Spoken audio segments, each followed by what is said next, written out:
Assalamualaikum warahmatullahi wabarakatuh. Bertemu lagi dengan saya Piana Oktaria. Kali ini saya akan menjelaskan mengenai analisis SWOT untuk home care pada latihan kombinasi range of motion atau ROM dan latihan bridging exercise terhadap keseimbangan tubuh pada pasien pasca stroke. Yang pertama saya akan menjelaskan mengenai apa itu stroke dan latihan ini. Yang pertama, stroke itu termasuk ke dalam salah satu penyakit yang dapat meninggalkan dampak berupa kecacatan atau kelumpuhan.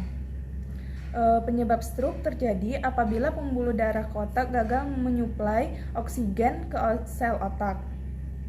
Dampak yang ditimbulkan pada pasien pasca stroke biasanya berupa kehilangan keseimbangan, bicara tidak jelas, gangguan penglihatan, sulit berjalan, dan kekuatan ototnya menurun.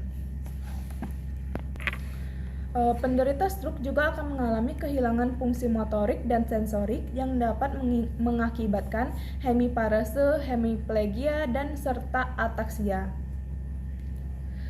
Dengan gangguan sensor motorik pasca stroke mengakibatkan gangguan keseimbangan, termasuk penurunan fleksibilitas jaringan lunak, kelemahan otot, serta gangguan kontrol motorik dan sensorik. Bila masalah keseimbangan tidak segera mendapatkan penanganan yang tepat, dapat menimbulkan komplikasi. Salah satunya yaitu kontraktur yang akan menyebabkan terjadinya gangguan fungsional, gangguan mobilisasi, gangguan aktivitas sehari-hari, dan cacat yang tidak dapat disembuhkan, atau kelumpuhan yang tidak dapat disembuhkan. Hal ini menjadi masalah yang perlu diatasi sehingga diperlukan latihan aktivitas untuk meningkatkan kemandirian pada pasien pasca stroke dalam meningkatkan kualitas hidupnya. Maka di sini saya tertarik untuk melakukan terapi berupa non-farmakologi, salah satunya yaitu terapi latihan keseimbangan yang berupa range of motion dan bridging exercise terhadap keseimbangan pada pasien pasca stroke. Baiklah, saya akan menjelaskan mengenai analisis SWOT. Yang pertama itu strength atau kekuatan atau kelebihan yang dimiliki sebagai perawat, yaitu kita sebagai perawat dapat memberikan asuhan sesuai dengan kebutuhan pasien. Seperti contohnya, saya akan memberikan ROM dan bridging exercise pada pasien pasca stroke, terkhususnya dengan gangguan keseimbangan. Yang kedua, perawat mempunyai kemampuan dan pengetahuan dalam ilmu kesehatan seperti tentang penyakit pasien dengan cukup baik, sehingga perawat dapat memberikan asuhan sesuai dengan prosedur dan ilmu yang sudah didapatkan.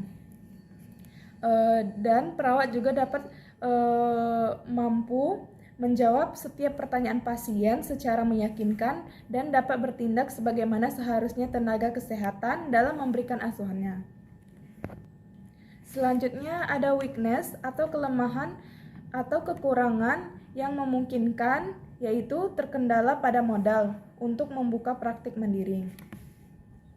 Yang ketiga itu ada opportunity atau peluang yang ada untuk saya sebagai perawat, yaitu dengan kita dapat membuka praktik klinik mandiri atau bisa berupa home care, karena dengan sekarang ini sedang banyaknya orang yang terkena penyakit stroke, baik orang tua maupun dewasa, hingga kini sudah ada yang anak remaja yang terkena stroke seperti yang ada di berita-berita di internet.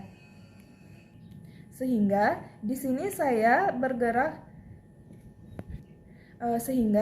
saya tertarik ingin membuka home care tentang cara mengatasi keterbatasan bergerak pada pasien pasca stroke sehingga dapat mencegah terjadinya komplikasi lebih lanjut, yaitu seperti gangguan imobilisasi dan disfungsi neurologis, dan kemungkinan dapat mencegah terjadinya stroke berulang.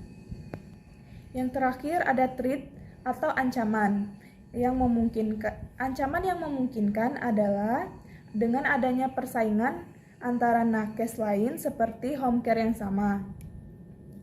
Memiliki resiko karena di sini berupa pasien septik, sehingga memang perlu berhati-hati dalam memberikan asuhan. Dan yang terakhir, ancaman itu perlu mengikuti prosedur sesuai standar yang ada sehingga tidak terjadinya malpraktik. Sekian video dari saya. Wassalamualaikum warahmatullahi wabarakatuh.